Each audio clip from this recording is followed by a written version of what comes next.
বাংলাদেশে 24শে গণ অভ্যুত্থানের কথা 2022 সালে আমি আগাম বার্তা দিয়েছিলাম গানে গানের মাধ্যমে। এখন আবার পুনরায় নতুন করে আরেকটা বার্তা দিচ্ছি বাংলাদেশের প্রেক্ষাপটে। এই বার্তাগুলো যদি সংশোধন করা না যায় তাহলে আবার দুর্যোগময় স্বৈরাচার সৃষ্টি হবে, দেশে আবার গণঅভ্যুত্থান যে কোনো সময় তৈরি হতে পারে।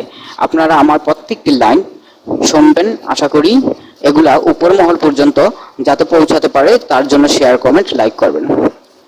বাংলাদেশের আইন কানুন একটুখানি শুনে যাও। আমি শালা করি না সরকারি চাকরি, রাজনীতি করি আমি রাজনীতি। ওই শালা সরকারি চাকরি আমার না হইলি, এত বাড়ি গাড়ি টাকা পেলি কই? ওই বেটা কচ কি চাকরি করি সরকারি, তাছাড়া আমি হইলাম সংসদে এমপি। এত বাড়ি গাড়ি টাকা পেলি কই? ওই বেটা কচ কি চাকরি করি সরকারি, তাছাড়া আমি হইলাম সংসদে এমপি। ও ও ও বাংলাদেশের আইন কানুন একটুখানি শুনে যাও।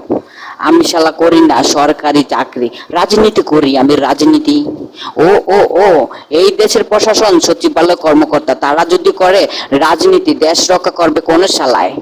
ও ও ও এ দেশের প্রশাসন সচিবালয় কর্মকর্তা, তারা যদি করে রাজনীতি, দেশ রক্ষা করবে কোন শালায়? ও প্রাইমারি স্কুল কলেজের টিচার, এখন তারাই মেম্বার চেয়ারম্যান। এলাকার বড় ভাই দাদা ডাক শুনতে নাকি লাগে বালা।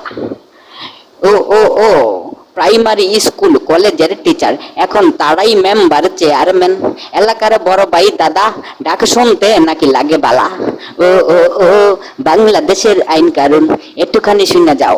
আমি শালা করি না সরকারি চাকরি, রাজনীতি করি আমি রাজনীতি করি।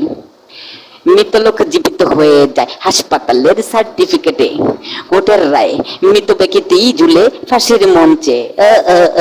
মৃত লোক জীবিত হয়ে যায় হাসপাতালের সার্টিফিকেটে, কোর্টের রায় মৃত ব্যক্তি ঝুলে ফাঁসির মঞ্চে। ও ও ও এই দেশে 24-এর শহীদের মেয়ে ধর্ষিতা হয়ে গলায় দড়ি বিচারবিহীন। এই দেশে 24-এর শহীদের মেয়ে ধর্ষিতা হয়ে গলায় দড়ি বিচারবিহীন। ও ও ও ও আইন কানুন, ও ও ও বাংলাদেশের আইন কানুন একটুখানি শুইনা যাও। বাংলাদেশের আইন কানুন একটুখানি শুইনা যাও। আমি শালা করি না সরকারি চাকরি, রাজনীতি করি আমি রাজনীতি। ও ও ও বাংলাদেশের আইন কানুন একটুখানি শুনে যাও। আমি শালা করি না সরকারি চাকরি, রাজনীতি করি আমি রাজনীতি।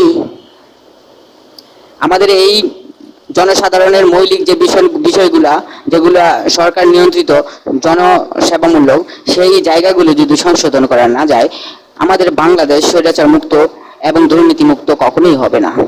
তাই এই বার্তাটা আমি সবার কাছে পেশ করলাম। আপময় কোনো অরাজকতা সৃষ্টির জন্য আমার এই গান না।